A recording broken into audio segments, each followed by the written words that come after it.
చాలా పగలగొడతాం. ఊరుకోండి, వదిలేండి వదిలేండి. ఎవరి సామాన్లు వాళ్ళు తీసేసుకోండి అమ్మా.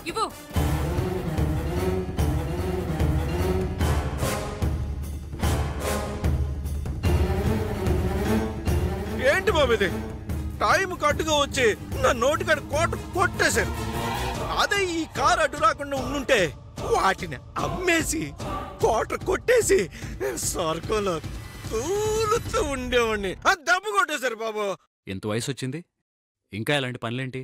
నా కూతురు ప్రేమను అడిగితే ఇవ్వనంది. ఏం చేయాలి?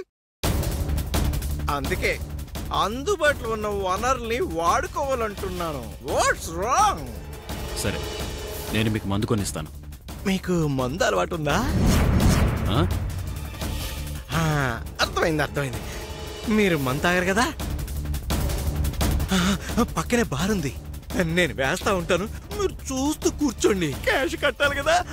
రెండు కమాల్. ఇప్పుడు కాదు, నాకు చిన్న హెల్ప్ చేస్తే నీకు 10 లక్షలు ఇస్తాను. అప్పుడు చీప్గా క్వార్టర్లేంటి, ఫుల్లే తాగొచ్చు.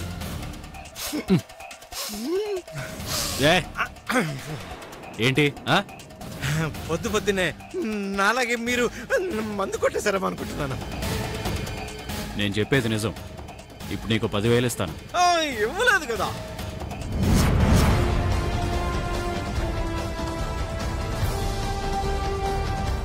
ఈ ఒక్కరోజు నువ్వు మందు మానేయాలి.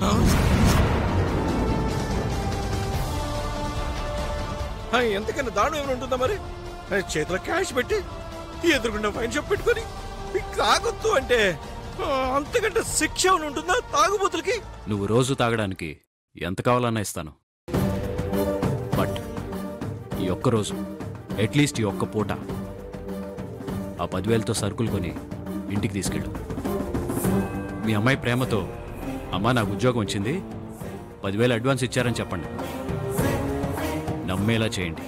నాకు ఉద్యోగం వచ్చిందని చెప్పి ఇంటికి సరుకులు తీసుకెళ్ళడం వల్ల నాకు వచ్చే బెనిఫిట్ ఏంటి? Answer my question. మీకు మందు కావాలి, నాకు పాప కావాలి. ఆ పాపను తీసుకొచ్చి నాకు అప్పగిస్తే 10 లక్షలు ఇస్తాను.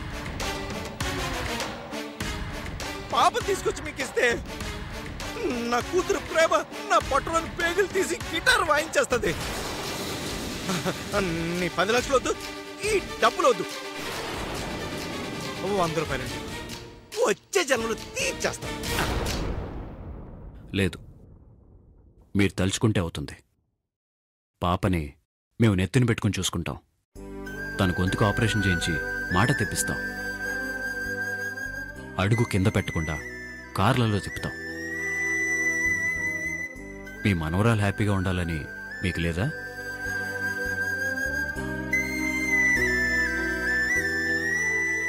ప్రేమ ఎన్నాళ్ళు కోపడుతుంది? 1 రోజు 2 రోజులు.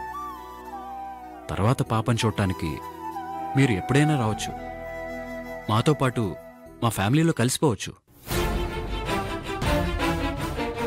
ఆలోచించండి. ఓ పక్క మీ మనవరాల ఆనందం, ఇంకో పక్క మీ ఆనందం. పాప నాకు, మందు మీకు. ఏమంటారు?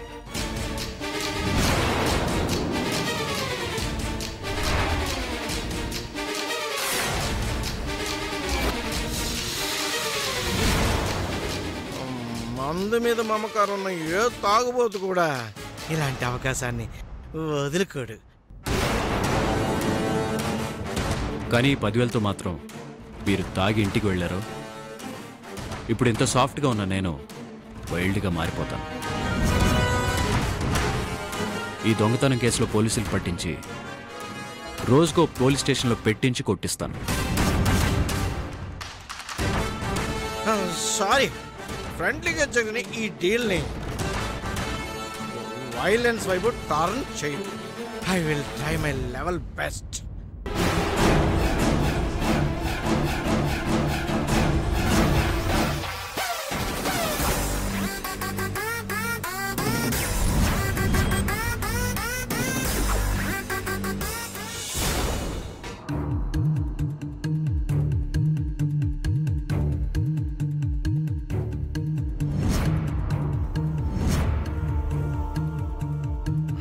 ప్రేమా, కరుణ, ఏ చిన్న బాబా, అందరూ రండి రండి.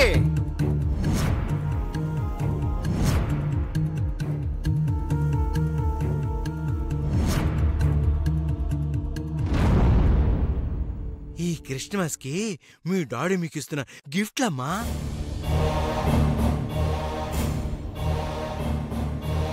అలామ్స్, నెలకి సరిపడ్డ సరుకులు. ఇక సరుకులు లేవని బాధపడక్కర్లేదు, తీసుకో.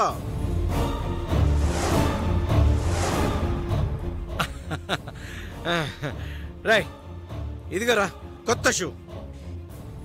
ఇక నీ కాలికి ఏ దెబ్బ తగలదు, తీసుకో, వేసుకో.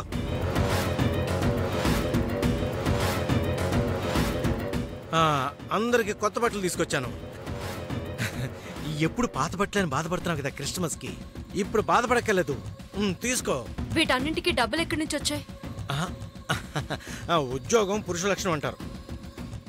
లక్ష్యం లేదు, సంపాదన లేదు అని రోజు తిరుగుతూ ఉండదాను కదా,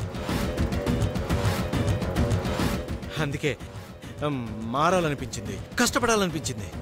నా తెలివితేటలు చూపించాను, ఉద్యోగం సంపాదించాను. వాళ్ళు 10,000 అడ్వాన్స్ ఇస్తే వేసుకునే బట్టలు ఇవన్నీ తీసుకొచ్చాను.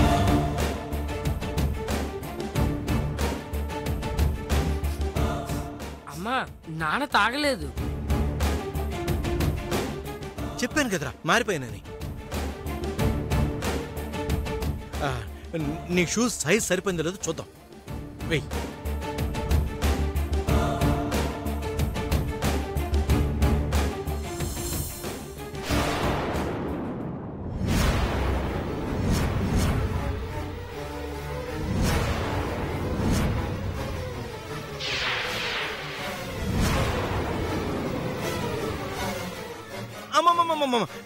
అవి నా డబ్బులు. చెప్పాను కదా అడ్వాన్స్ ఇచ్చారని. బ్యాలెన్స్ డబ్బులు ఇచ్చే. అడ్వాన్స్ 10,000 ఇచ్చారన్నావు, మరి ఈ 10,000 ఎక్కడివి? ఈ బట్టలు ఇవన్నీ ఎలా తెచ్చావు చెప్పు నాన్నా. అడిగేది నిన్నే, చెప్పు నాన్నా. ఎందుకు అలా అరుస్తున్నావు? నేనేమో ఎక్కడ దోపిడీ చేయలేదు. మరేం చేస్తే ఇంత డబ్బిచ్చారు? నిజం చెప్పు నాన్నా. నేనే అబద్ధం చెప్పట్లేదు. నిజంలా చెప్పడం లేదు. ఏంటి ప్రేమ నువ్వు? ఆయనేదో మారాను కష్టపడతానంటున్నారు కదా, అందులోనే తాకుండా కూడా వచ్చారు కదా, ఒక్కసారి నమ్మొచ్చు కదా ప్రేమ. ఏంటమ్మా, ఈయన్నింకా నమ్ముతున్నావా నువ్వు? అవతల వాళ్ళు ఎలాంటి వాళ్ళో తెలుసా? ఈయన వీక్నెస్ ని అడ్డు పెట్టుకుని డబ్బు ఆశ చూపించి పాపనెత్తుకుపోవడానికి వాళ్ళు చేస్తున్న ప్లాన్ అమ్మా ఇది. అవునా కాదా? మీ అమ్మాయి ప్రేమతో అమ్మా నాకు ఉద్యోగం వచ్చింది, 10,000 అడ్వాన్స్ ఇచ్చారని చెప్పండి, నమ్మేలా చేయండి. ప్రేమ అంటుంది నిజమేనా? చెప్పండి, నా మీద ఒట్టేసి చెప్పండి. పిచ్చమ్మా,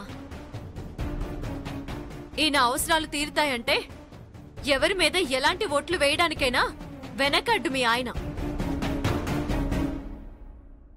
ఎవరి మీద ఒట్టేస్తే ఈయన నిజం చెప్తాడో నాకు తెలుసు.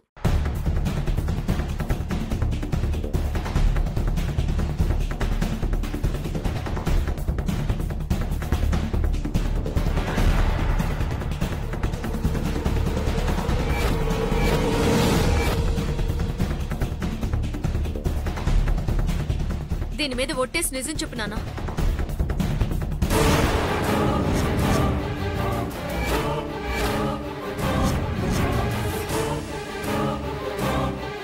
ఇప్పుడు కూడా నువ్వు ఆ నిజం చెప్పకపోతే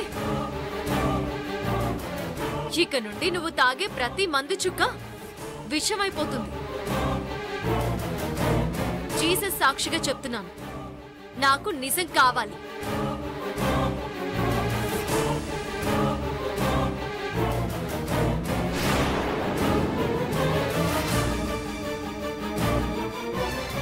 చెప్పు, ఈ డబ్బులు మీకెవరిచ్చారు? ఆ పాపం తీసుకొచ్చి నాకు అప్పగిస్తే 10 లక్షలు ఇస్తాను. ప్రణయ్ బాబు,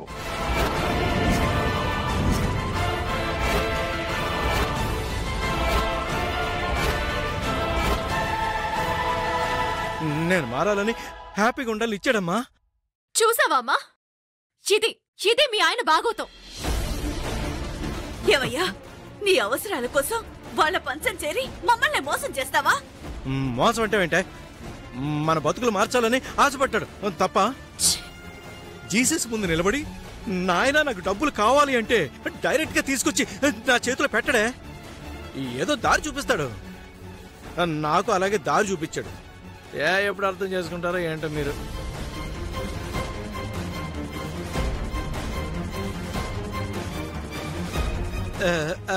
అమ్మా ప్రేమ ప్రేమ,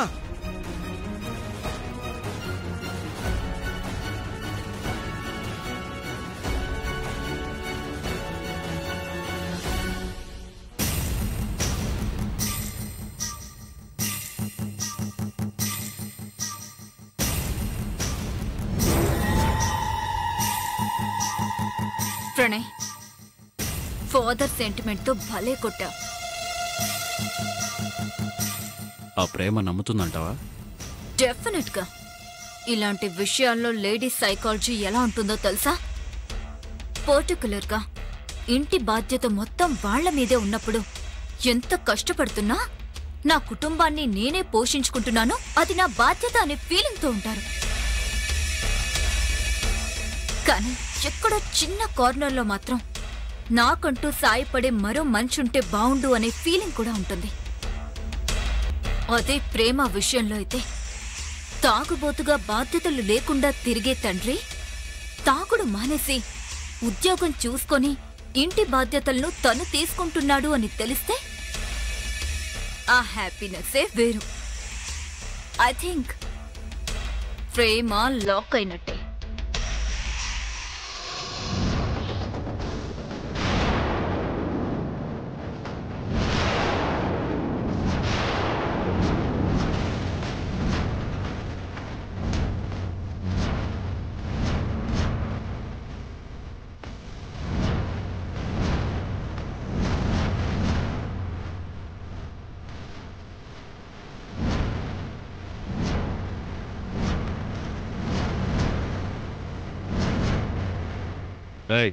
ఏంటిదంతా?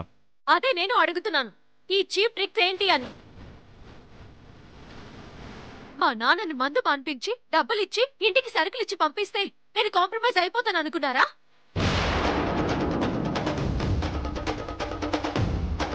మీ నాన్నతో నేను మందు మానిపించడం ఏంటి? సరుకులు తీసుకెళ్ళమని డబ్బులు ఇవ్వడం ఏంటి? నటించొద్దు. మా నాన్న నాకు అన్ని విషయాలు చెప్పాడు. అబద్ధం చెప్పుంటాడు. మా నాన్నకి తాగుడు అలవాటు ఉంది గాని మీలా మోసాలు చేసే అలవాటు, అబద్ధాలు చెప్పే అలవాటు లేదు. ఆయన అమాయకుడు. అవునవును, చాలా అమాయకుడు. రోజువారీ కూలి పనులు చేసుకుంటూ 100కి 200కి ఎండనక వాననక లెక్క చేయకుండా కష్టపడి పనిచేసుకునే కూలీల దగ్గర నుంచి వాళ్ళ పని వస్తువులు క్యారేజీలు దొంగతనం చేసి వాటిని అమ్మేసి మందు తాగుదాం అనుకునే అంత అమాయకుడు. అనవసరంగా మా నాన్న మీద నిందలు వేయద్దు. నేను నమ్మను. నిన్ను నమ్మించాల్సిన అవసరం నాకు లేదు. నేను డబ్బులిచ్చానని చెప్పిన మీ నాన్న ఊరిలో అందరూ వచ్చి తన్నబోతుంటే కాపాడానని చెప్పలేదా? నిజమేంటో మీ నాన్ననే అడుగు. మీ నాన్నని మార్చాలనుకున్నది, డబ్బులు ఇచ్చింది ఎందుకో తెలుసా? నా మేనకోడల్ని ఇంట్లో పెరుగుతుంది కాబట్టి. వాటర్ మందు కోసం దొంగతనాలు చేసే మనుషులు ఉన్న నీ ఇంట్లో నా మేనకోడలు పెరిగింది అని అనిపించుకోవడం నాకు ఇష్టం లేదు కాబట్టి. అర్థమైందిగా? ఇక బయలుదేరు. వెళ్తాను, కానీ ఒకటి గుర్తుపెట్టుకోండి, రాత్రి ఎవరో మనిషిని మా ఇంటికి పంపించి వెతికించారు.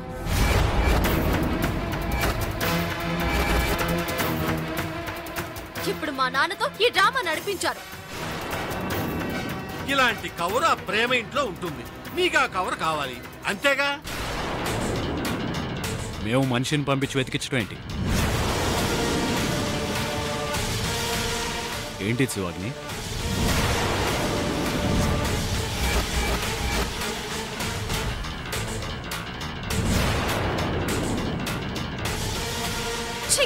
ఆపండి మీ ఇద్దరి డ్రామాలు.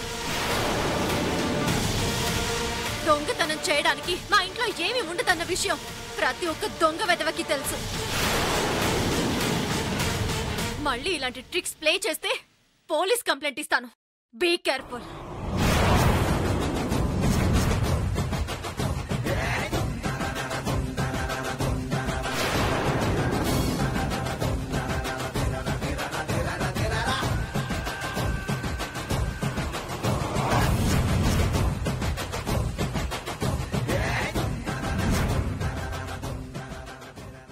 అసలేం మాట్లాడుతుంది? వాళ్ళింట్లో మనమేం వెతికిస్తాం? కార్నర్ అయినప్పుడు టాపిక్ ని డైవర్ట్ చేయడం తనకు అలవాటే కదా. వాళ్ళ పాపని తీసుకెళ్తాను అంటే ఈ హత్య మీరే చేయించారని టాపిక్ డైవర్ట్ చేయించింది. ఇప్పుడు వాళ్ళ నాన్న దొంగతనం చేయబోయాడని నువ్వు నిలదీసేసరికి ఎవరినో మీరు పంపించారు, ఏదో వెతికించబోయారని టాపిక్ డైవర్ట్ చేసింది అంతే. లేడీస్ సైకాలజీ, ప్రేమ లాక్ అయిపోయినట్టే అన్నావు, ఇప్పుడు రివర్స్ అయిందేంటి? దాని క్యారెక్టర్ ఏంటో అర్థం కావడం లేదురా. ఎలా ప్లాన్ చేసినా రివర్స్ కొడుతుంది. దారులన్నీ మూసుకుపోతున్నాయి. దారులన్నీ మూసుకుపోయాయంటే కొత్త దారి ఉందనే దాని అర్థం. దాని సంగతి నేను చూసుకుంటానులే.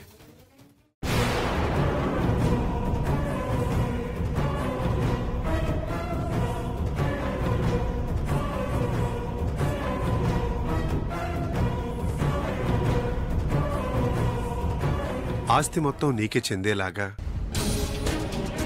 ఈ పేపర్స్ ప్రిపేర్ చేయించాను. లక్ష్మి, బంగారం లాంటి ఛాన్స్ మిస్ చేసేశారు.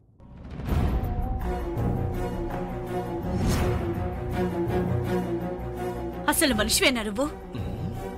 నీకసలు మనసు అనేది ఉందా? 10,000 రూపాయల కోసం చంటిదాన్ని వాళ్ళకిచ్చేస్తావా? పెద్దవాడివి కదా నాన్న నువ్వు, నీకేం చెప్పాలి?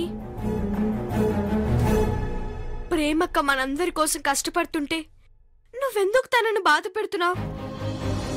10,000 ఇచ్చారని ఇవాళ పాపనిచ్చేయడానికి రెడీ అయిపోయావు. రేపు ఇంకెవరో ఇంకా ఎక్కువ డబ్బులు ఇస్తానంటే నన్ను కూడా అమ్మేస్తావు కదా.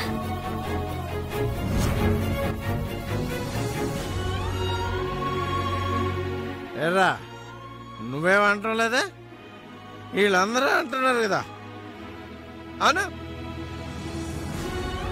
అందరిని ఆదుకోవడానికి వచ్చిన ఆ జీసస్ యేసుప్రభుకే సిలువ వేశారు. అలాంటిది నా మీద నిందలేయడం వాళ్ళ లెక్క అను. నీకు జీసస్ కి పోలిక?